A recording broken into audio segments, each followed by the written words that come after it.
दीन चरणा डोळ्यान पाहिला रूप तुझे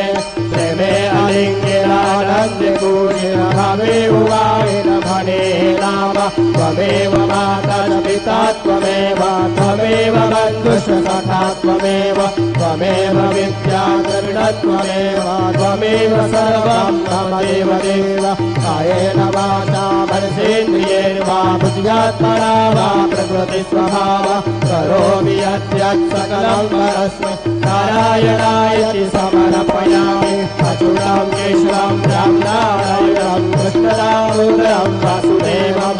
श्रीधरं माधवं गोपिकावल्लभं जानकीनायकं रामचन्द्रं भजे हरे राम राम राम हरे हरे हरे कृष्ण कृष्ण कृष्ण हरे हरे।